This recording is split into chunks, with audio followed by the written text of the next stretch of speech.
سورہ غاشیہ۔ سورہ غاشیہ کا تعارف۔ مقام نزول۔ سورہ غاشیہ مکہ مکرمہ میں نازل ہوئی ہے۔ آیات، کلمات اور حروف کی تعداد۔ اس سورت میں ایک رکوع، 26 آیتیں، 92 کلمات اور 381 حروف ہیں۔ غاشیہ نام رکھنے کی وجہ، غاشیہ کا معنی ہے چھا جانے والی چیز، اور اس کی پہلی آیت میں یہ لفظ موجود ہے، اسی مناسبت سے اسے سورہ غاشیہ کہتے ہیں۔ سورہ غاشیہ سے متعلق حدیث۔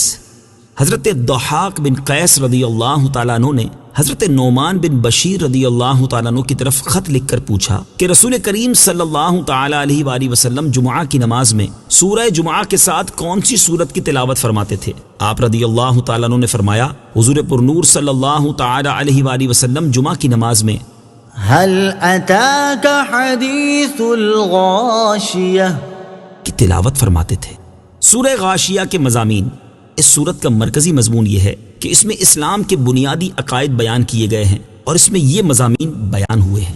نمبر 1، اس کی ابتدا میں قیامت کی ہولناکیاں، کفار کی بدبختی، مسلمانوں کی خوشبختی، اہل جنت اور اہل جہنم کے اوصاف بیان کیے گئے ہیں۔ نمبر 2، اللہ تعالیٰ کی وحدانیت، قدرت اور علم و حکمت پر اونٹ کی تخلیق، آسمان کی بلندی، پہاڑوں کو زمین میں نصب کرنے اور زمین کو بچھانے کے ذریعے استدلال کیا گیا ہے۔ نمبر 3، اس سورت کے آخر میں حضور پرنور صلی اللہ تعالیٰ علیہ وآلہ وسلم سے فرمایا گیا کہ آپ کی ذمہ داری صرف نصیحت کر دینا ہے، کسی کو مسلمان کر کے ہی چھوڑنا آپ کی ذمہ داری نہیں، اور یہ بتایا گیا کہ جو کفر کرے گا اللہ تعالیٰ اسے بڑا عذاب دے گا، اور قیامت کے دن سب لوگ حساب اور جزا کے لیے اللہ تعالیٰ کی بارگاہ میں حاضر ہوں گے۔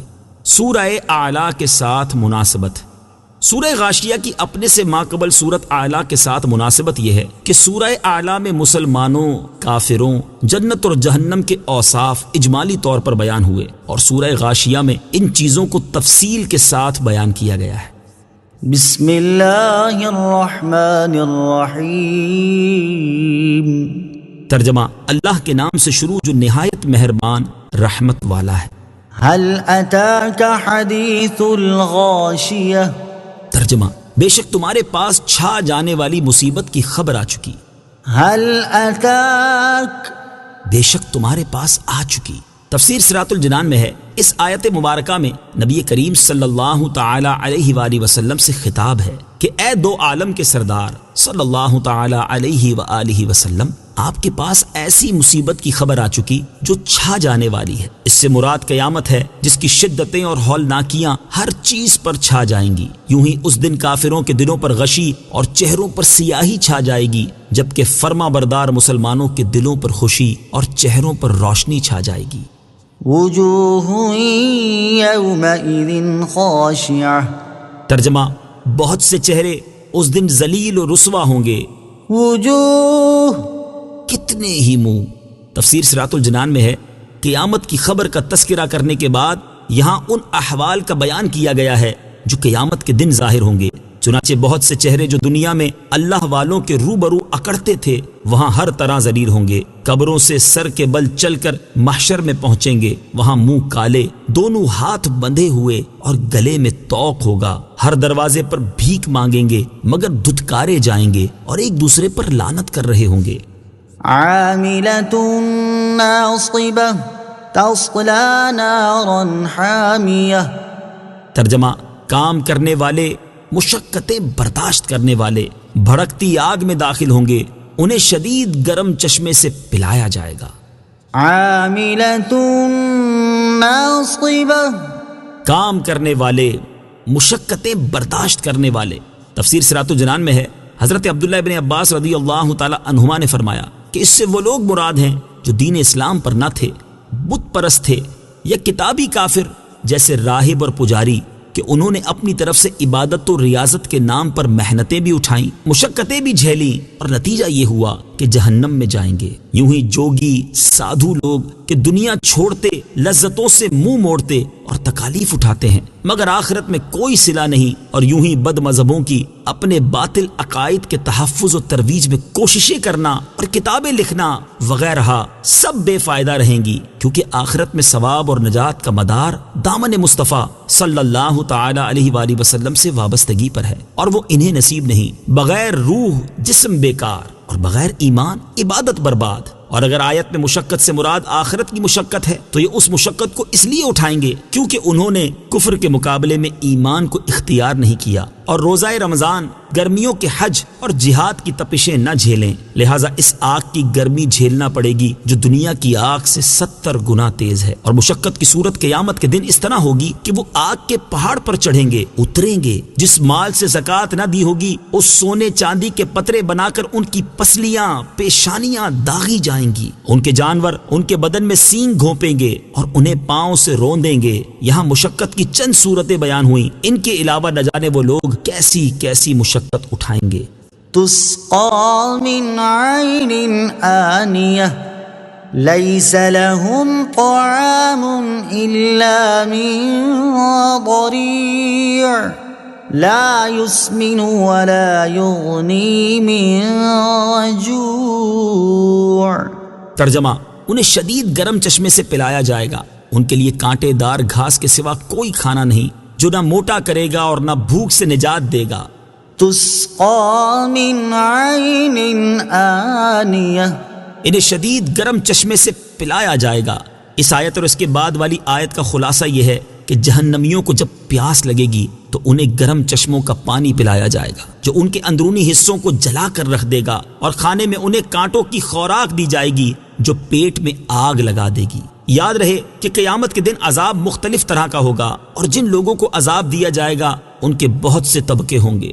بعض کو زقوم، تھوہڑ کا درخت کھانے کو دیا جائے گا، اور بعض کو غسلین یعنی دوزخیوں کی پیپ، اور بعض کو آگ کے کانٹے کھانے کو دیے جائیں گے۔ انہی مختلف اقسام کی وجہ سے قرآن پاک میں مختلف مقامات پر جہنمیوں کے کھانے کے لیے مختلف اشیاء بیان کی گئی ہیں۔ نیز آیت نمبر 6 میں دریع کا لفظ ہے۔ دریع عرب میں خاردار زہریلی گھاس ہے جو جانور کے پیٹ میں آگ سی لگا دیتی ہے، نہایت بدمزہ اور سخت نقصان دہ ہوتی ہے۔ کفار کے ساتھ اس خوراک کی مناسبت یہ ہے کہ چونکہ کفار دنیا میں سور، سود، جوئے وغیرہ حرام کمائیوں کی پرواہ نہ کرتے تھے اور شریعت کی پابندیاں توڑ کر کھاتے تھے، اس لیے انہیں یہ کھانے دیے جائیں گے۔ لا يسمن، جو نہ موٹا کرے، تفسیر صراط الجنان میں ہے، یعنی ان سے غذا کا نفع حاصل نہ ہوگا، کیونکہ غذا کے دو ہی فائدے ہیں، ایک یہ کہ بھوک کی تکلیف دور کرے، دوسرا یہ کہ بدن کو طاقت پہنچائے اور فربا کرے۔ تو یہ دونوں وصف جہنمیوں کے کھانے میں نہیں، بلکہ وہ کھانا تو حقیقت میں شدید عذاب کی ایک قسم ہے۔ وجوه يومئذ ناعمة، ترجمہ، بہت سے چہرے اس دن چین سے ہوں گے۔ وجوه يومئذ ناعمة، بہت سے چہرے اس دن چین سے ہوں گے۔ تفسیر صراط الجنان میں ہے، اس سے پہلی آیات میں کفار کے لیے وعیدیں بیان کی گئیں، اور اب یہاں سے ایمان والوں کے احوال بیان کیے جا رہے ہیں۔ چنانچہ ارشاد فرمایا کہ قیامت کے دن بہت سے چہرے عیش و خوشی میں اور نعمت و کرامت میں ہوں گے۔ مراد یہ کہ قیامت میں پرہیزگار مومنین چین میں ہوں گے، نہ انہیں سورج کی گرمی ستائے گی، نہ زمین کی تپش، نہ انہیں خوف ہوگا، نہ غم، نہ رب عز و جل کا عتاب ہو، نہ فرشتوں کی لعن طعن، نہ قیامت کی گھبراہٹ، کیونکہ یہ حضرات دنیا میں خدا عز و جل کے خوف سے بے چین رہے، اور دنیا میں خوف خدا کی بے چینی قیامت کے چین کا ذریعہ ہے۔ لسعيها راضية، ترجمہ، اپنی کوشش پر راضی ہوں گے۔ لسعيها راضية، اپنی کوشش پر راضی ہوں گے۔ تفسیر صراط الجنان میں ہے، یعنی قیامت کے دن جب مسلمان اپنا مرتبہ اور ثواب دیکھیں گے تو وہ دنیا میں کیے جانے والے اپنے نیک اعمال پر راضی اور خوش ہوں گے، اور حقیقتاً نیکیوں پر خوش ہونے کا وقت بھی قیامت ہی ہے، کیونکہ اپنے انجام کی خبر نہیں، لہذا جب محشر میں اعمال کی مقبولیت دیکھیں گے تو خوش ہوں گے۔ یوں ہی مومنوں کے نیک اعمال نہایت اچھی شکلوں میں ان کے ساتھ ہوں گے، جن کو دیکھ کر انہیں دلی شادمانی ہوگی۔ في جنة عالية لا تسمع فيها لاغية فيها عين وجارية فيها سرر مرفوعة۔ ترجمہ، بلند باغ میں اس میں کوئی بیہودہ بات نہ سنیں گے، اس میں جاری چشمے ہوں گے، اس میں بلند تخت ہوں گے۔ في جنة عالية، بلند باغ میں۔ تفسیر صراط الجنان میں ہے، نیک اعمال کرنے والے جنت میں ہوں گے جو کہ شان کے لحاظ سے بھی بلند ہے اور مکان و جگہ کے لحاظ سے بھی اونچی ہے۔ مومنوں اور بلند جنت میں مناسبت یہ ہے کہ چونکہ مومن دنیا میں عاجز و مسکین بن کر رہے، تکبر اور غرور سے دور رہے، اس کے عوض رب تعالیٰ انہیں بلندی اور شان عطا فرما دے گا۔ لا تسمع فيها لاغية، اس میں کوئی بےہودہ بات نہ سنیں گے۔ تفسیر صراط الجنان میں ہے، جنتی لوگ جنت میں نہ تو ناجائز بات سنیں گے جیسے جھوٹ، غیبت، اور نہ ہی تکلیف دہ باتیں جیسے لان، تان اور تشنی۔ یوں ہی جنتی نہ کوئی بے فائدہ بات سنیں گے اور نہ کوئی بےہودہ بات، اور نہ دوزخیوں کی چیخو پکار جس سے ان کے عیش و آرام اور لذت و راحت میں خلل آئے۔ اس آیت سے اشارتاً یہ بھی سمجھایا گیا کہ بےہودہ باتوں سے بچنا نیک لوگوں کا شیوا ہے، جیسے یہاں اللہ تعالیٰ نے اہل جنت کی فضیلت کے طور پر اسے بیان فرمایا۔ فيها سرر مرفوعة، اس میں بلند تخت ہوں گے۔ تفسیر صراط الجنان میں ہے، جنت میں ایسے بلند تخت ہوں گے جن کی بلندی 100 گز ہوگی، مگر جب جنتی ان پر چڑھنا یا ان سے اترنا چاہیں گے تو وہ تخت خود بخود اوپر یا نیچے آ جائیں گے۔ وأكواب موضوعة ونمارق مصفوفة وزرابي مبثوثة۔ ترجمہ، اور رکھے ہوئے گلاس ہوں گے اور صف در صف گاؤ تکیے لگے ہوئے ہوں گے اور بہترین قالین بچھے ہوئے ہوں گے۔ وأكواب موضوعة، اور رکھے ہوئے گلاس ہوں گے۔ تفسیر صراط الجنان میں ہے، اس آیت اور اس کے بعد والی 2 آیات کا خلاصہ یہ ہے کہ چشموں کے کناروں پر ترتیب سے گلاس رکھے ہوئے ہوں گے جن کی ترتیب کا حسن اور صفائی دیکھنے سے بھی لذت حاصل ہوگی۔ جیسے اگر کسی کے خوبصورت کچن میں جائیں جہاں ہر چیز نہایت ترتیب اور نفاست سے رکھی ہو تو اس منظر سے ہی خوشی حاصل ہوتی ہے۔ جنتی جب ان گلاسوں سے دودھ، شہد، شراب وغیرہ پینا چاہیں گے تو وہ انہیں خود ہی بھرے ہوئے ملیں گے۔ کوزے تو چشموں کے کنارے چنے ہوئے ہوں گے، جبکہ ان کے گھروں کا منظر بھی قابل دید ہوگا کہ وہاں قالین بچھے ہوں گے جو بہت آرام دہ اور نہایت ہی خوشنما ہوں گے، اور صف در صف گاؤ تکیے لگے ہوئے ہوں گے۔ یہاں جدا گانا عرض ہے کہ گھر کی اشیاء کا نفاست و صفائی اور ترتیب سے ہونا ایک عمدہ خوبی ہے، لہٰذا گھروں میں جو اشیاء موجود ہوں انہیں ترتیب اور ڈھنگ سے رکھنا چاہیے۔ افلا ينظرون الى الابل كيف خلقت، ترجمہ، تو کیا وہ اونٹ کو نہیں دیکھتے کہ کیسا بنایا گیا ہے؟ افلا ينظرون الى الابل، تو کیا وہ اونٹ کو نہیں دیکھتے؟ تفسیر صراط الجنان میں ہے، اس صورت میں جنت کی نعمتوں کا ذکر سن کر کفار نے تعجب کیا اور انہیں جھٹلایا تو اللہ تعالیٰ نے انہیں اپنے کارخانہ قدرت اور عجائبات عالم میں نظر کرنے کی ہدایت فرمائی کہ وہ دیکھیں، غور کریں اور سمجھیں کہ جس قادر حکیم نے دنیا میں ایسی عجیب و غریب چیزیں پیدا کی ہیں اس کی قدرت سے جنتی نعمتوں کا پیدا فرمانا کس طرح قابل تعجب اور لائق انکار ہو سکتا ہے۔ چنانچہ ارشاد فرمایا کہ کیا یہ اونٹ کو نہیں دیکھتے کہ کیسا بنایا گیا ہے؟ اونٹ میں اللہ تعالیٰ کی قدرت کے عجائبات۔ اونٹ قدرت کی عجیب صنعت ہے اور اس میں چند چیزیں بہت عجیب ہیں۔ نمبر 1، جانور زینت کے لیے پالے جاتے ہیں، یا کھیتی باڑی کے لیے، یا بوجھ لادنے یا سواری کے لیے، یا دودھ یا گوشت کے لیے۔ اونٹ میں یہ ساری باتیں موجود ہیں۔ نمبر 2، یہ ریت کا جہاز ہے اور یہ کانٹے اور معمولی چیزوں کو کھا کر گزارا کر لیتا ہے اور 10-15 دن بغیر کھانے پانی کے نکال لیتا ہے۔ نمبر 3، اونٹ میں اطاعت اور عشق کمال درجے کا ہے، چنانچہ ایک بچہ اس کو جہاں چاہے لے جائے اور ہدی کے اشعار سن کر ایسی مستی میں آتا ہے کہ طاقت سے زیادہ بوجھ اٹھا کر بہت زیادہ راستہ طے کر لیتا ہے۔ وَإِلَى السَّمَاءِ كَيْفَ رُفِعَتْ وَإِلَى الْجِبَالِ كَيْفَ نُصِبَتْ، ترجمہ، اور آسمان کو کیسا اونچا کیا گیا ہے اور پہاڑوں کو کیسے قائم کیا گیا ہے۔ وَإِلَى السَّمَاءِ، اور آسمان کو، تفسیر صراط الجنان میں ہے، یعنی کیا کفار مکہ نے آسمان کو اس طور پر نہیں دیکھا جس کا وہ دن رات مشاہدہ کرتے ہیں کہ وہ ستونوں اور کسی سہارے کے بغیر کیسا اونچا کیا گیا ہے۔ وَإِلَى الْجِبَالِ كَيْفَ نُصِبَتْ، اور پہاڑوں کو کیسے قائم کیا گیا ہے۔ تفسیر صراط الجنان میں ہے، یعنی کیا کافروں نے ان پہاڑوں کو نہیں دیکھا جنہیں زمین میں نصب کر دیا گیا کہ نہ وہ ہوا سے اڑتے ہیں اور نہ زلزلے سے گرتے ہیں، بلکہ زمین کے لیے سہارا اور اس کے لیے میخوں کے قائم مقام ہیں، نیز انسانوں کے لیے ہزارہا فوائد پر مشتمل ہیں۔ چنانچہ ان میں سے لال، ہیرے، معدنیات، چشمے، دریا وغیرہ ہزارہا قسم کی چیزیں نکلتی ہیں۔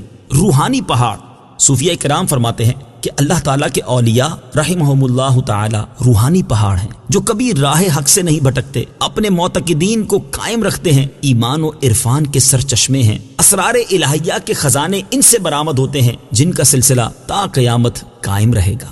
وَإِلَى الْأَرْضِ كَيْفَ سُطِحَتْ، ترجمہ، اور زمین کو کیسے بچھائی گئی ہے، وَإِلَى الْأَرْضِ كَيْفَ سُطِحَتْ، اور زمین کو کیسے بچھائی گئی ہے۔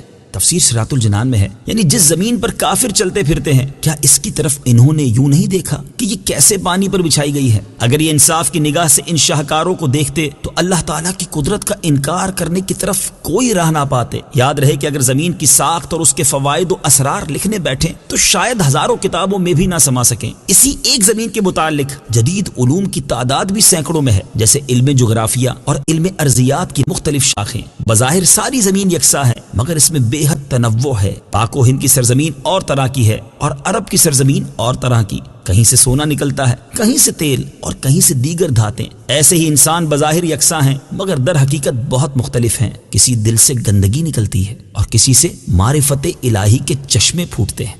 فَذَكِّرْ إِنَّمَا أَنْتَ مُذَكِّرٌ، ترجمہ، تو تم نصیحت کرو، تم تو نصیحت کرنے والے ہی ہو۔ فَذَكِّرْ، تو تم نصیحت کرو۔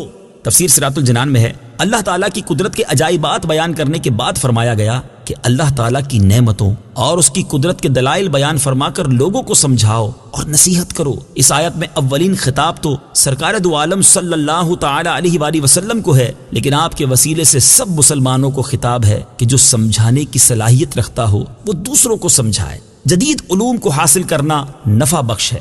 اس سے یہ بھی معلوم ہوا کہ جدید علوم کا حاصل کرنا نہایت نفع بخش ہے کہ مثلا مذکورہ بالا آیات میں جو کچھ بیان کیا گیا ہے صرف وہی 4 آیتیں دہرا کر تو نہیں سمجھایا جائے، بلکہ غور و فکر کے بعد جو معرف و اسرار اور حکمتیں سمجھ آئیں گی ان کو بیان کر کے سمجھایا جائے گا۔ اور ان حکمتوں کو سمجھنے کا ایک بہت بڑا ذریعہ مذکورہ چیزوں کے متعلقہ جدید علوم ہیں، تو اگر انہیں سمجھ اور سیکھ لیا جائے تو عام آدمی کی بنسبت زیادہ اچھے طریقے سے قدرت الہی کا بیان کیا جا سکتا ہے۔